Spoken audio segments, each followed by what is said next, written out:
Alright, here we go. Back to the game. So, we are ready to start our first scenes for our characters. For those who are just joining us here. Let's start with Antares. So, once again, for our game here, it's a story about a protagonist named Antares, and that's currently in control of our player Sam, and we're going to start discovering how Antares is going to tragically fail to save the kingdom. And knowing that, we're going to start creating some scenes here, and we're going to play them out, and when we reach conflict, it's going to be probably the best part about Polaris, is how it handles conflict, and I don't want to spoil it until we get to it. Before that, briefly, I think all of us are still on the other screen. So could you shift us back over? Yep. There you go. You're right. Dope. So, Excellent. Sam, remind us again who is Antares and what is he doing? So Antares is the Magister of the Order of the Unseen Hand, or a Magister rather. This sort of, group of mysterious wizard types.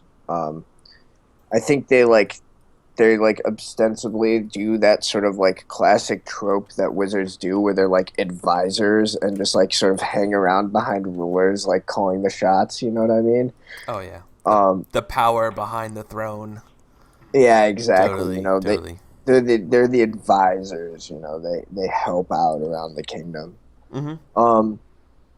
So as far as scenes were going, I was thinking about maybe doing a scene with Horologium, this renegade member, and I was thinking maybe we could do something involving we can like see this power, this magic firsthand maybe, and like see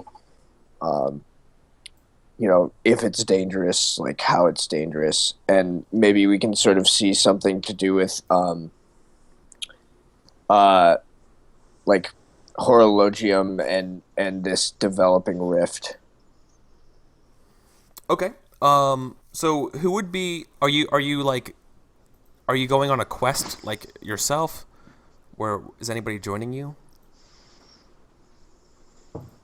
Yeah, I think maybe that's the thing is he's been tasked to go and be the emissary to these demons, and maybe Horologium is one of the more junior members of this group that was like tasked to come with me, and so he's like one of the group. Well, and I guess we could go even as far as... Hold on. Back up for a second. So wait, I thought Horologium has already like renegated, like he's already like taken off. I the think mantle. he wants to do like a flashback kind of. Oh, it's deal. the flashback. Well, that's what I was saying. Is I was thinking maybe it could be that like he sort of went renegade like while we're on this mission. Like, yeah, like I was like, corrupted while we're by like a demon. out Cool, away. cool. Yeah, totally. That's like awesome. Right. Cool. Okay, are either Suhail and Sajida here? I don't think Sajida would be here. You don't think? Maybe, Yeah. Okay, no, I don't think so. But I think Suhail might be. I think to hail, yeah. Nick, what do you think? It depends on if the as long as the protagonist. the flagellant errant. Is this too much? Is this too much in the scene for Suhail? Yeah, I'm thinking like this is something that they would probably be leading away from, like a minor character who's just kind of an overarching figure in the order. So. Okay, no problem. Okay, so before we actually start the scene, we start again with this is the first time we're introducing Antares. Long ago, the people were dying at the end of the world, but hope was not yet lost, for Antares still heard the song of the stars. And then Sam, when you start the scene, you start by saying "and so it was," and then you lay out the scene, and then we begin. Okay. And so it was that Antares was tasked to lead a great entourage in order to treat with the demons.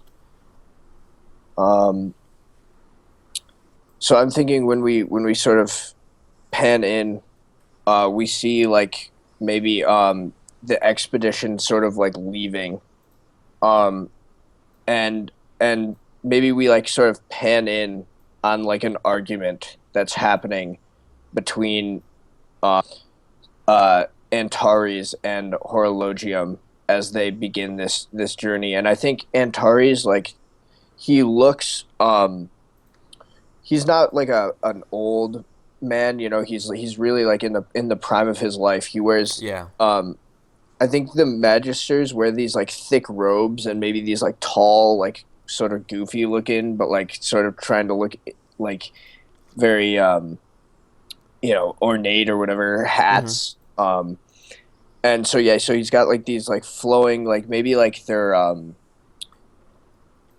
maybe like the robes are like sort of like shift and change colors, sort of Okay, weirdly cool. with like Yeah. sort of like Ethereal. yeah. And I think he's having an argument with Horologium on the nature of the art, which is like sort of what the magisters call magic. Magic. It's like, Awesome. it's the art. And so he's sort of demanding that the art is to be shared and to be spread among the common people, and that not only the most gifted are meant to share it, and that's why we must take it to the demons. For the more the art is spread, the more enlightened people become as a whole, and perhaps even these demons can one day be men.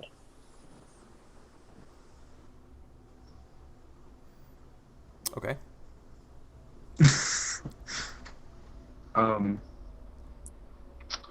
Okay. How do we start? So, and Antares posits that you should be spreading magic to demons, and apparently Horologium isn't a big fan of that. Is that fine? I mean, you can be. That's what we're waiting on. I think it might be the opposite, and that is how I get corrupted. Is that I think that we should bring the magic that would to make them, more sense actually. and then through the act of giving it to them, Yeah. they See, corrupt yeah. me. I was actually gonna posit that as well, because Polaris, about the whole thing about knights showing sympathy for demons, right? Oh yeah, So yeah. no, it's fine. Right. That makes perfect Yeah. sense. So Sorry. no, that's Totally. fine. So yeah, so no, you are that you works are for you are imploring Horologium to not do this. Yeah. So that's what it is that maybe I like have approached him knowing that like he's maybe like I've heard whisperings that he like wants to spread it, and I you know, we open up with me imploring him not to spread the art, and that it's only for the humans and it can't be Sure. given over. Sure. So, action. If the demons are to become men, they need to have the art. There is no other way. If we are to live as one, we need them. Mere men themselves are unable to capture the art. It corrupts the mind and must be dealt with very gently. Those of the demon kind with their unsophisticated ways, they would be corrupted. They cannot handle the art. What can make civilized can also ruin everything. They do not have the minds to grasp it. You're wrong. You're wrong. Everyone should be enlightened. That includes the demons. They will stop attacking if they know the true way. Would you have them attacking us with our the powers we hold on our own? You've seen what can happen when an You're errant missing the point. magister loses. You're missing the point. They won't attack if they know this. You will create their own societies.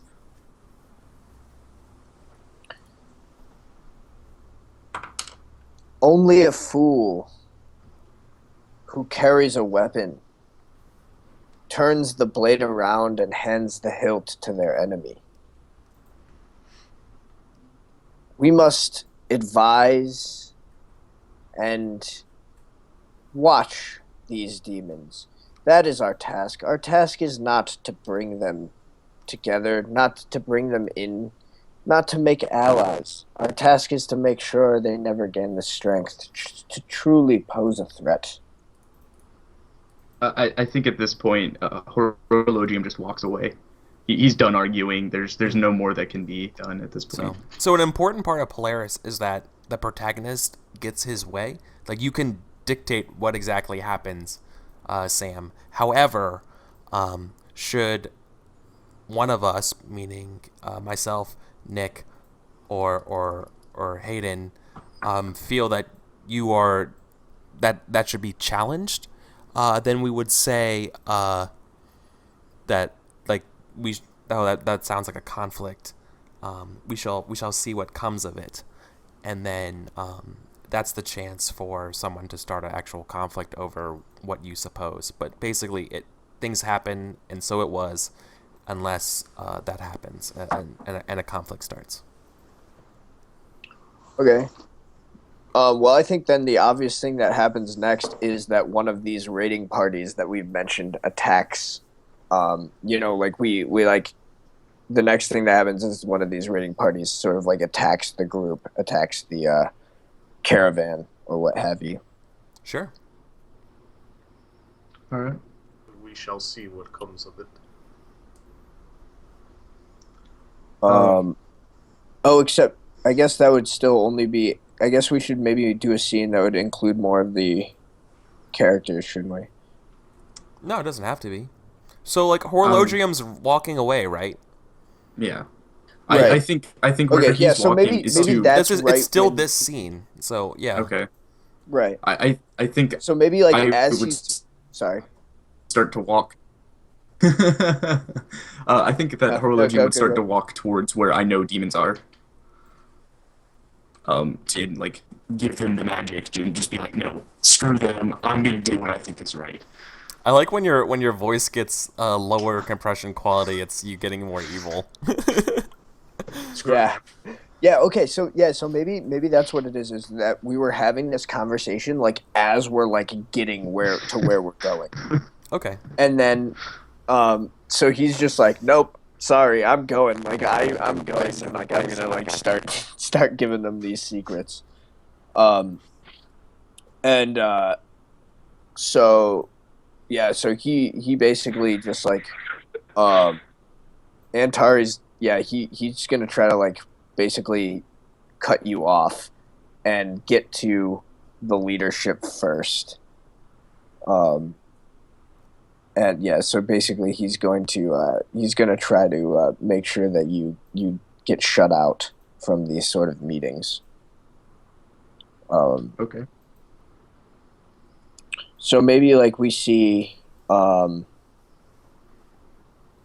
you like enter the room to like share these magical secrets, and Antares is already like there standing next to the leader of these demons.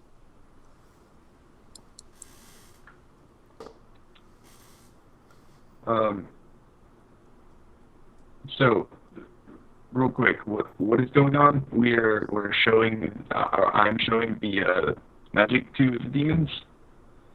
So I thought you said that you were going to do that.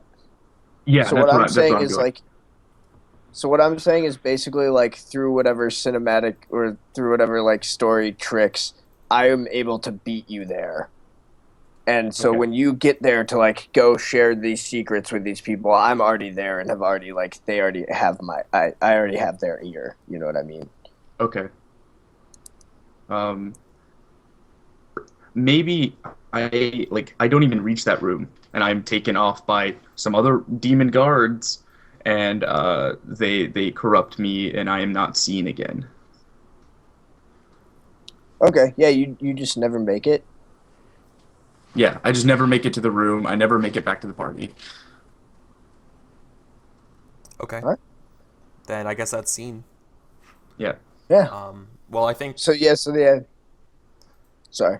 no. So Hayden, I think then uh, because our protagonist acted in a way that's sympathetic to demons as a whole, he needs to roll to see if he gains experience. Okay. So what you're gonna do is, Sam, you're gonna roll a d6.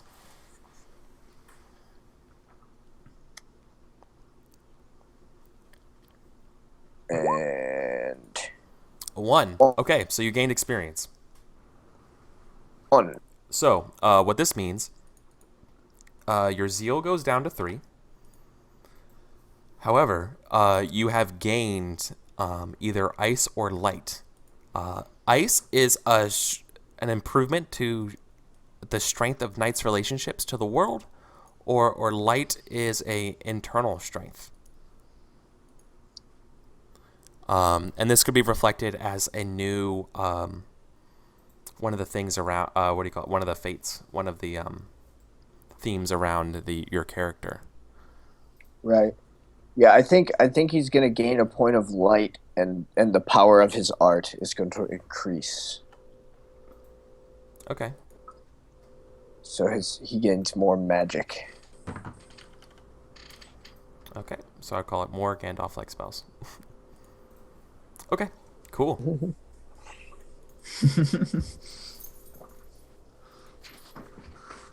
Oops. Wow, the difference between 40 and 52 font is insane. Okay.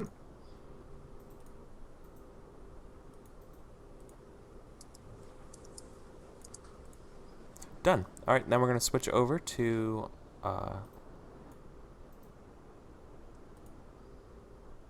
Maz here. And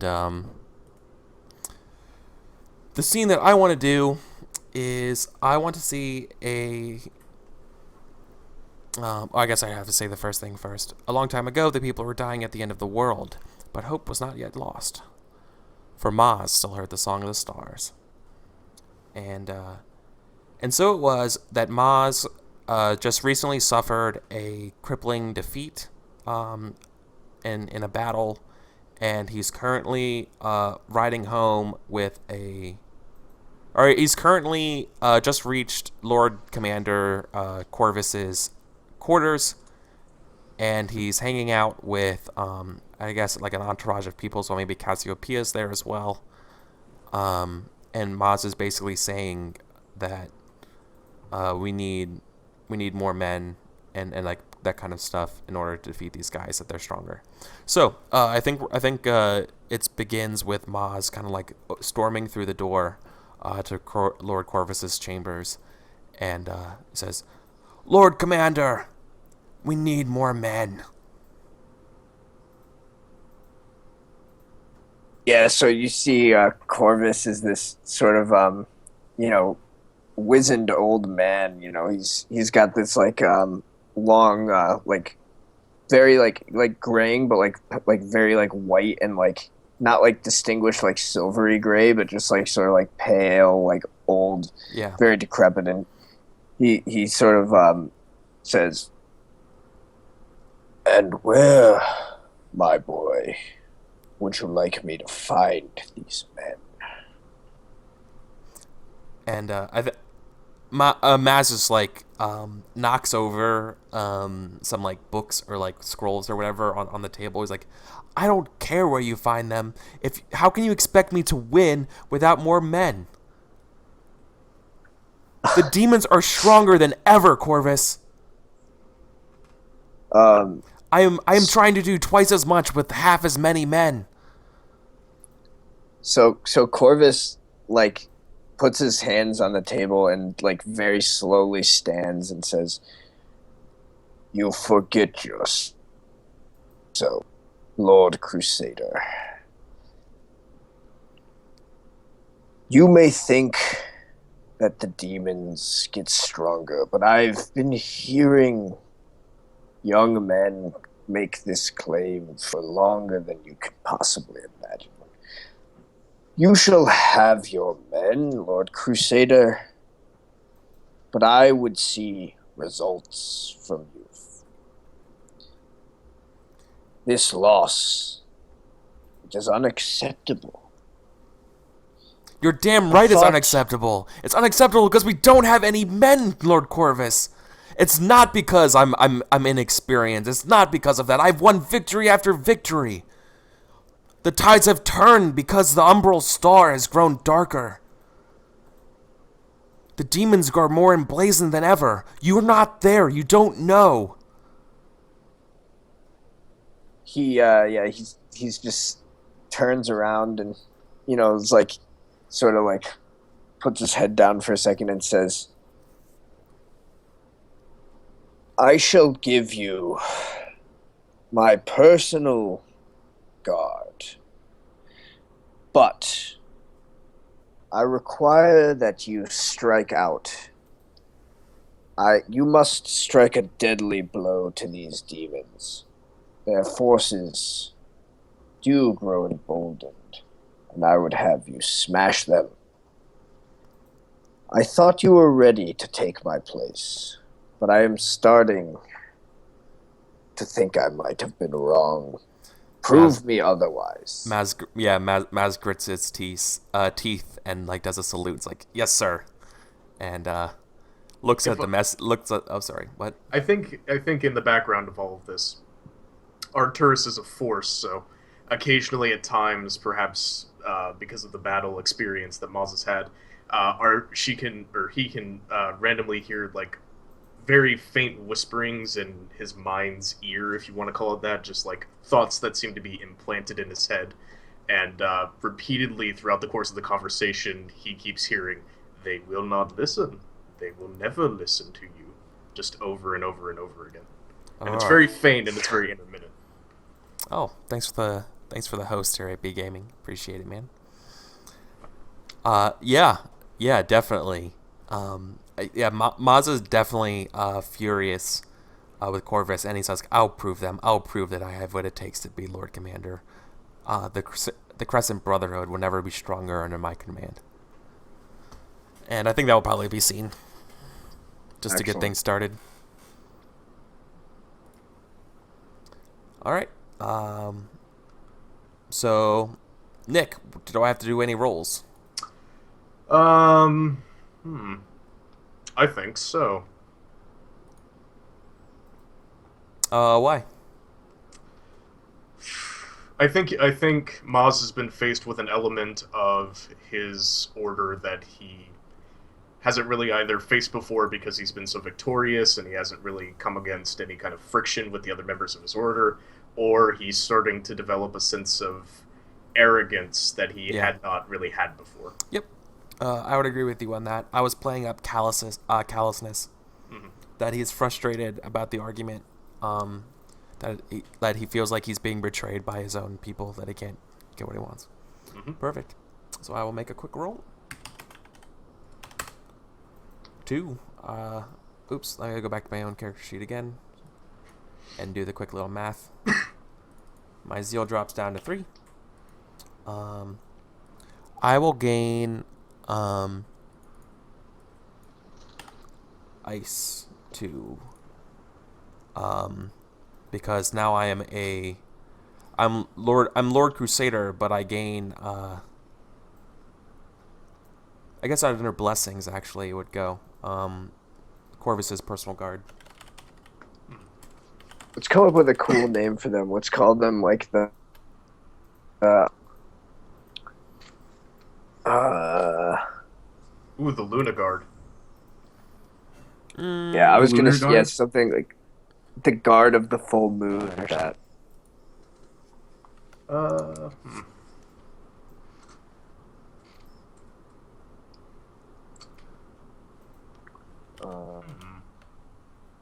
What are you thinking, Eric? I don't know. I was gonna just call it Corvus's personal guard. All right. Yeah, we can come up with another name. Yeah, later. we'll come up with the names later. I think also we're maybe building towards a hatred of Corvus at some point too. I don't think Yeah. we're quite there yet. Yeah, but Corvus might be switching over to Mistaken, but we'll see. Uh, So, oh, there's something I never mentioned in as well. It's not that, it was kind of implicit, I guess, is that the protagonist can't die until his wariness equals his zeal. So like once his wariness is 4, then he can die. Weariness is gained through. Then you what have my permission to die. What does it gain through again? I'm forgetting. What is Doesn't the matter. what? Weariness? What is it gained through? Oh, so weariness is gained after zeal goes through to 0. When zeal Okay, goes to so 0, then weariness goes up. it builds after that. All right. Yes. Okay. So, we're back to the story of Antares, and this time the Mistaken gets to make a scene. So, Hayden, you there, buddy? Or did we lose Yep, him? I'm here. My camera just will randomly shut off. I think this is at the current timeline because before it was a flashback. Like this is the current time, and it's probably going to be a very short scene, but it is Horologium, and you can see him in contrast to before. His skin is pale blue. Oh, cool! Like And you the can dude see- from Adventure Time. Yes, I was thinking more Game of Thrones, like the White Oh, Walkers. like White Walker. Got it. Yeah. Yeah, like he's very very pale blue skin. Like his hair, which was once black, is now white, and you can see like little spikes of ice coming through his skin because he's in the cold and his blood is dead. So it's him standing before like on top of like a cliff, and all of the demons are below, and he's just looking down and then going like this, and they start running towards what we can assume is an encampment of the Order of the Unseen Hand, or just civilians. So the scene has to have the protagonist in it. And that is my Well, hold on. So maybe I maybe I Oh, failed okay, it to has describe. to. Yeah. So what you're doing is your position. Yeah, the scene's all centered I'm around super- the protagonist. I'm not very No, it's good at fine. this. No, you're fine. I never actually explained that. It's just it so happened that I think Nick picked up from before because of like Downfall, how Downfall was, and I think Sam as well. But like, yeah, I never clarified that. So that works. It's just that means Antares is like there to meet him, right? it could just be that they're You just attacking cut out like again. we like fast forward after like, and it's not like your first attack, but it's Oh. like you're Thanks, Tice. attacking like the actual like stronghold of the Order of the Unseen Hand or something. So, okay. So, would you say then? So, I guess I want to know Yeah. Nick or okay. Are you there, Hayden? Hello. Yes. No. Uh-oh. I can hear you. Super I don't know how to robot. relate it. Yes, but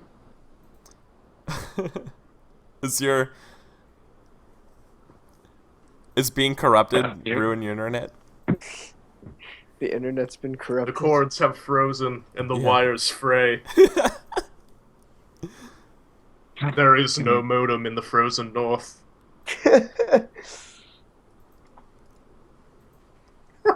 Well, I guess while Hayden's sorting that out, I guess we Yeah. can just kind of continue with the scene. Can you hear me? I'm Yeah. here. Vaguely, Yeah. That's a little maybe. better. I'm here. Hello? Yeah, I can Yay. hear you. Hello? Can hear you. I'm here. Okay. Comcast, man. Okay. Well, anyways, while you're working on the camera, so what is Antares doing in this part? I Go for it. I was saying that it could be like a place where he's stationed. Okay. Rip. Hello? Yes. Yes, we got you. Okay. And now it's better. What? This doesn't make any sense. Go to hell, Comcast. Sorry, let's continue. It doesn't make any Settlement sense. under attack. Astartes is there. Yeah. Antares. Okay. Yeah. So you're attacking Antares' position then, right? Yes. Okay. Yeah, okay, so maybe like we like see, is it like a sneak attack? It's like a surprise. Like, is this like the first time we've seen Horologium like as the fully corrupted, or It's totally up to you, man. What okay. sounds awesome? So I think like maybe this is like not the first time, and it's like he's been like attacking different Oh, yeah. villages, and so like Antares is like hiding in one of the villages, like hoping that he'll come and attack. Yeah.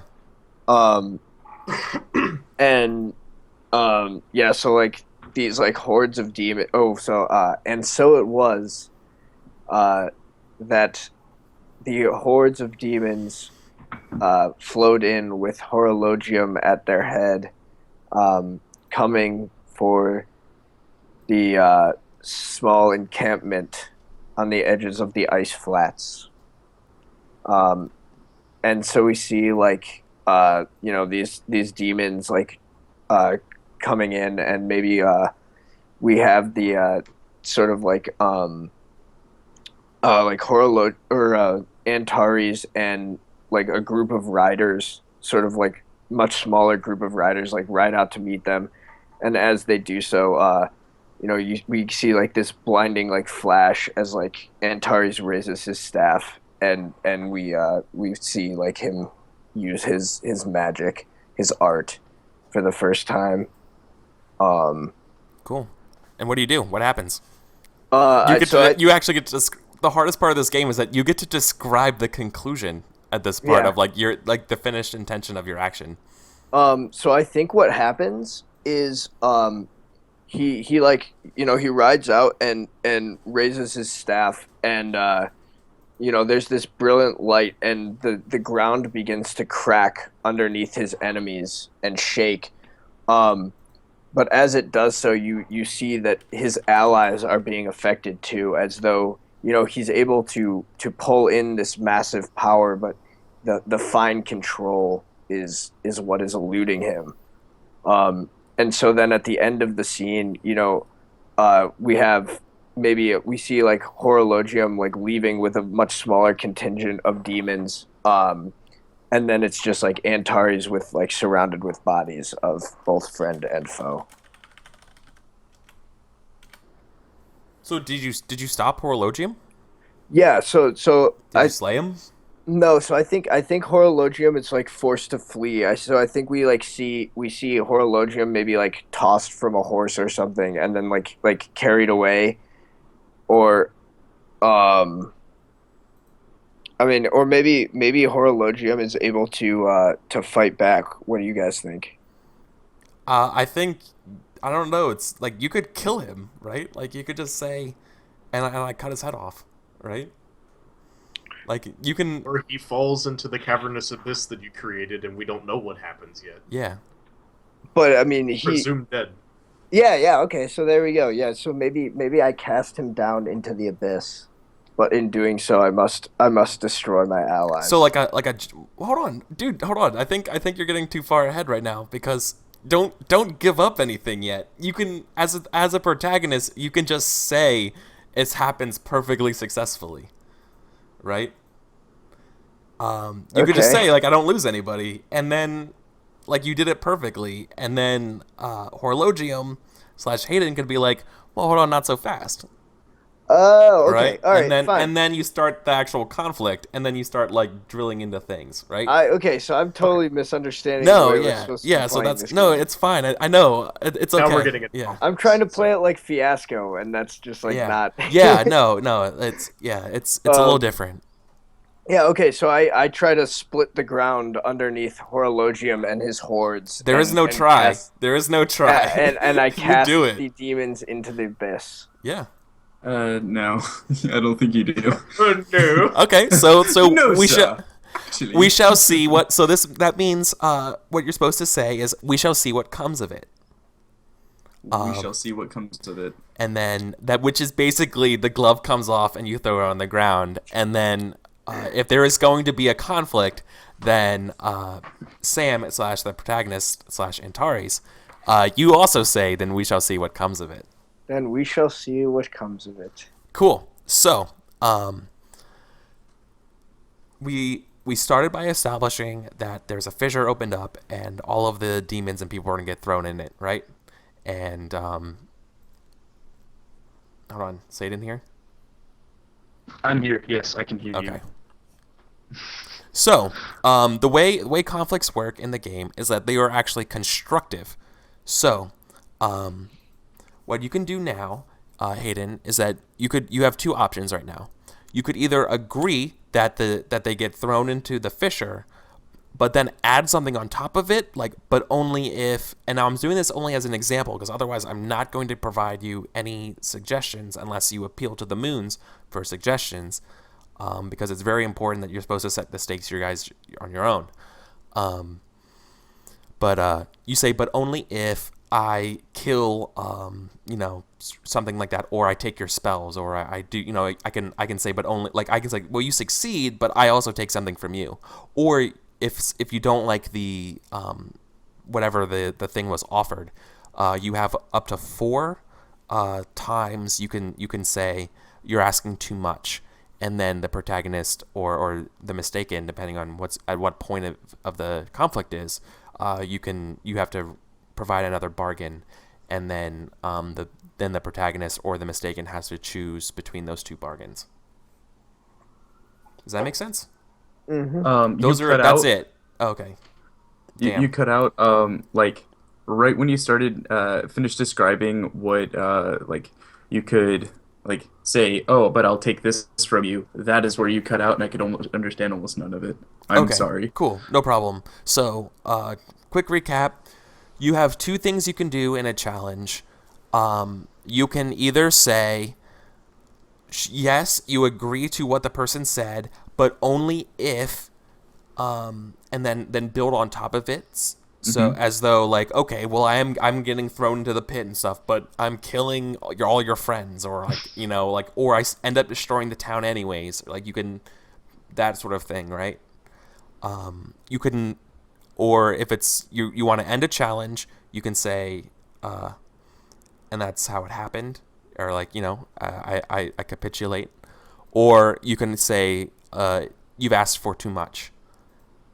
And that means that the protagonist or the mistaken would have to offer whoever supposed a thing, and you're trying to rebut, and you don't like that option. You say give me another option, basically, right? Okay. And then you have those 2 to choose from. All right, you asked too much. Okay. So that's what happens. So then I'm going to mark off one of the uses over here. So it's going to go in clockwise, and so mistaken did it. So that one's done. And so now I offer another option. Yes. Okay. So instead of a crevice opening up from the earth,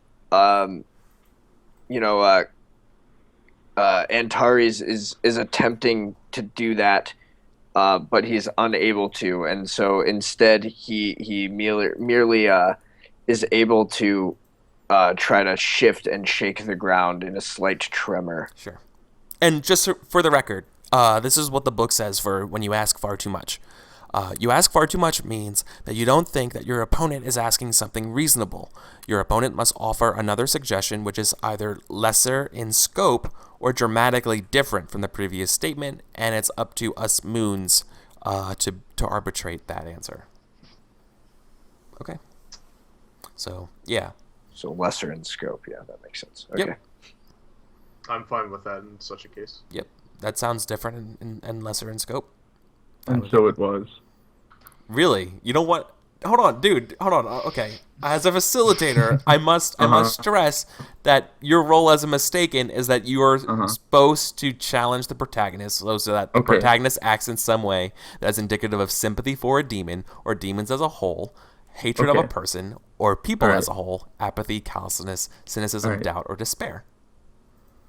I think, then I think that as he's trying to shake the ground, it ends up destroying some of the outpost or whatever I was attacking originally. Yeah, like brings down a guard tower.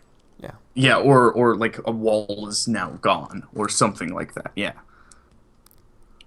Yeah, maybe. Yeah. Okay. So I think the tremor knocks down a wall, and it kills some of the demons. Whoa, hold on. What's like? Wait, killing some of the demons? Yeah, it kills. Okay. Like, so he says that like the tremor is gonna knock down the wall. You guys are hitting each other with Nerf bats. Like, okay, then the wall just I kill a couple guys. No, just like the. I make a frowny face. Like, the entire outpost goes just is crumbling. Yeah, you raise the outpost to the fucking ground. Like, okay. Like the point of the game is it's supposed to be dramatic. Okay. Like, all right. Yeah. Okay. So you can ask a lot because I know this is uncomfortable. It's weird, and I don't mean to say that you're playing it wrong. It's just like I can see that you guys are like you're putting your toe in the water, right? It's like no, you can actually. You have a lot of power. You hurt me. It's fine. You have a lot of power, and so every time you like put up a little softball, being like, "Well, I'm gonna knock down a wall," it's like, "Okay, cool. Well, then I kill all of you guys successfully," and you've already knocked off one of those things, saying it's like you've asked too much, right? It's like how you can only do that 4 times, so like I'm going to keep doing this. Right. Yeah. Okay. So like there's this very much like this exchange and always being careful. Like the currency of betting is what makes the game so interesting. So anyways, the town is leveled. Right? Yeah. And as the dust clears, all we see remaining is Horologium and Antares staring at each other across this ruined field of houses.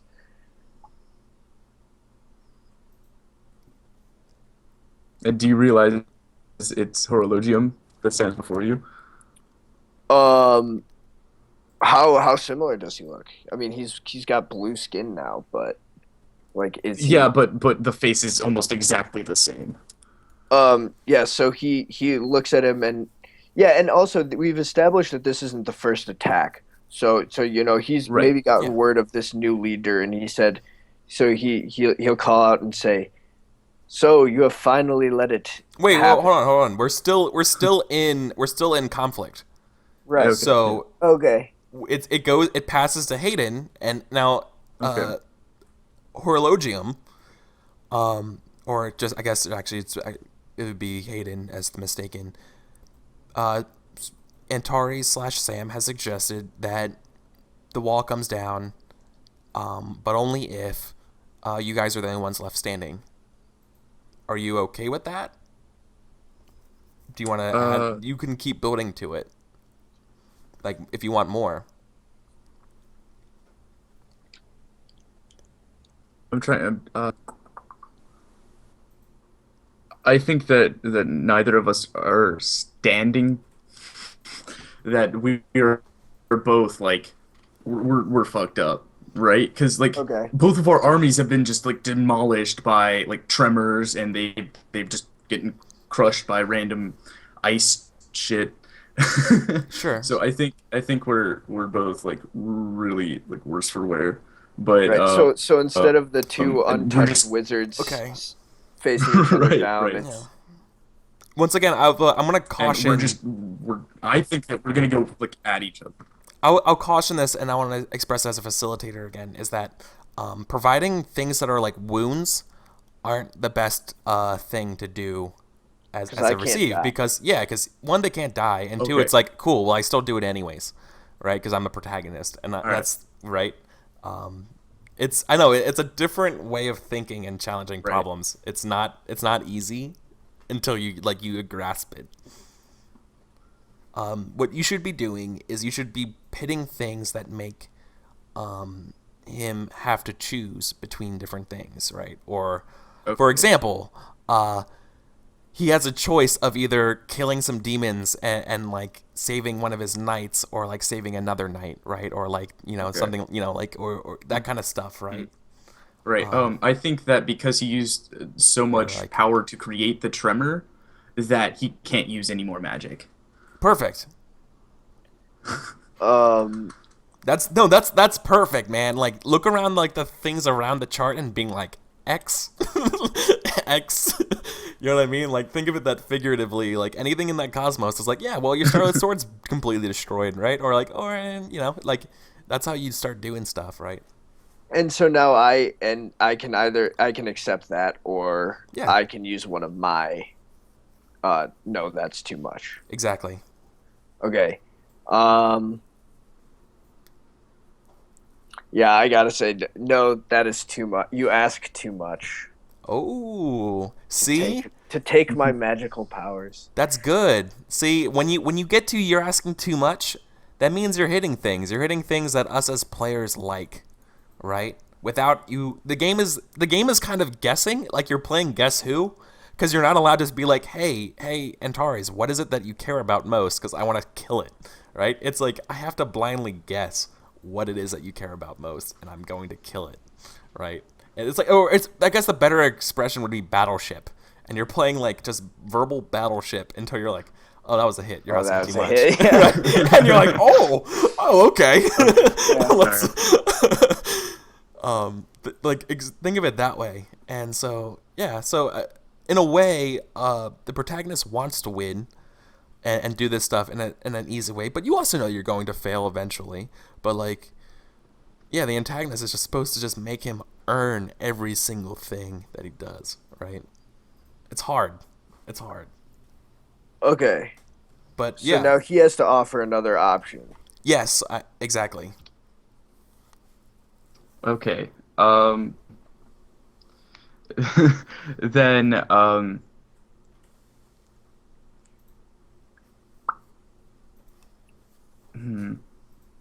You can scale it, right? So it could just Right. be a time frame that I lose my powers. It doesn't even have to be something on screen. Okay. It could be like, yeah, but you're never able to be promoted in the Order of the Unseen Hand again, right? Like you could, Okay. like I'm gonna stop suggesting things after that. All right. Like, Well, I think I've given enough suggestions or Yeah. ideas of like how you can do things in the game. All right. That's like probably beyond the scope of what I should be doing anyways. But Then let's do that because it's your first time, and I think it's your first time playing a story game here. So yeah, it is. Totally, Then Sajida gets killed by demons. oh fuck. Yeah. What? So I have to take So lose that now, magic right? or lose your sister. I guess he loses the magic. There you go. Yeah, so then I mean, then I guess is that okay given Yes. the moons? Yes. I'm Absolutely. That's different in scope. That's what you're supposed to do when you're like, oh, you don't care about that, then I'm gonna lay waste to all of this stuff, yeah, right? Because I know that you're not gonna pick the alternate because you want your spells, right? Like that's yeah. No, you totally got it. I'm so, sorry for killing you, Eric. I So think more that's Gandalf. So is that how do we know when conflict ends now? When you accept it. Yeah, If you don't want to build any more to it, than you No, saying, okay. I think that's a great place for the scene to end. Is we like Antares Yeah. feels the art leeching away from him as he uses this great power, and like the last thing we Oh, see yeah. is like Antares like feels this sense of loss, and like that's like I think he would have to despair. Like he's lost this, like He it's like having like a limb can I severed, you know? can I supplant something? Yeah. He spends the last of his magic to save his sister. Oh, yeah. And Okay. he feels it, and the choice is that, and he makes like a shield or something to save his sister. Yeah, And knowing that he loses his magic.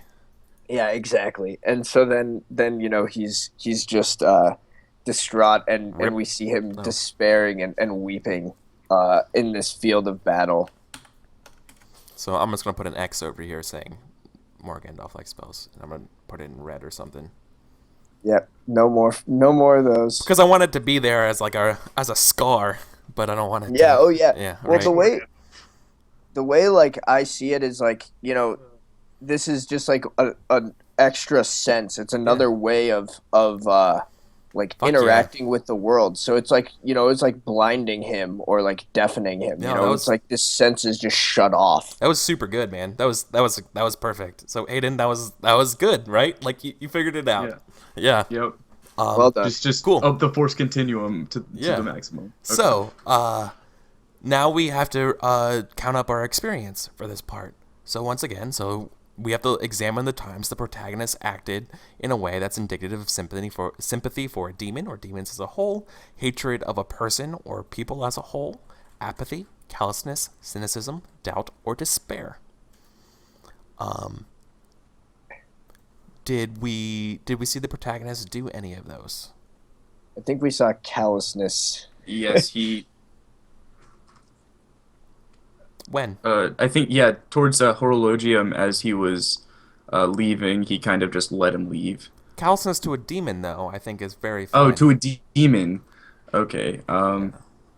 Well, the callousness, I was thinking, I don't want to like give this away because I feel like I'm not really supposed to be the one suggesting this stuff, but he did level a town in order to kill these demons. That's what I was thinking. Yeah, that's Yeah. what okay. No, that's what I was thinking as I've well, had but I her wanted to apathy. see if Because he seemed to kind of like yeah. just errantly destroy an entire town without really thinking of the ramifications. So, this is what I would say as well. So going forward, as I'm mistaken, part of what you should be saying when you're bidding things is that you should be describing the intent of the protagonist as well, right? So not only does he level the town, but he has the option to save the town, but doesn't, right? Or like he Okay. deliberately, you're so filled with rage at the sight of Horologium is that like that's all you can think about, right? Like that sort of thing, right? Okay. Where like you expressly describe him not choosing to do something over another good thing, right? Okay. Yeah. But yeah, definitely, I'll give that to him to you now, only because it's also our first time playing and that kind of stuff. But generally, that wouldn't actually count because your intentionality was never expressed or explicit. Okay. All right. So roll a. Oh, I'm not supposed to roll. That's not me. That doesn't count. Someone else roll. Sam. Sam, roll your experience. 3. 3. Awesome. Okay. So I lost some zeal, and I no longer have magic. So can ice it's like an external growth. Yeah. Ice How is does strength that- of knight's relationships to the world. Okay. Yeah, so maybe he like after like losing his powers, he's like is able to be like seen as sort of like this martyr among the people. Okay. And, yeah, he's like looked upon with like reverence as this person who, even though he was like sort of callous in destroying this town, he saved he gave up his powers to like save us from this demon threat. So, is he promoted in the order, or like how do you want to express that popularity? So that was what I was thinking. I was thinking that it was not so much like him being promoted in the order, but more like the people, like the common man, the people not who aren't magisters, are seeing him in this light. Um, but maybe I'm like looking at this like a little bit wrong. So wait, no. So then you're saying the common people see you as a hero, right? Right. Okay. Um. I think that would be under blessing, and that would be like Okay. what I would call it is favor of the common folk. Cool. There you go.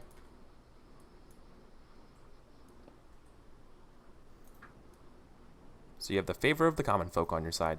It's Awesome. like maybe usually like magisters aren't supposed to like use their powers in such a showy fashion in order to like stop these sort of threats. They're supposed to and that's part of why they're Yeah. so appreciative. Okay. Cool. All right. It's 11:04, so we're gonna go to our second break, and then we're gonna come back to Polaris. So, see you guys in 8 minutes.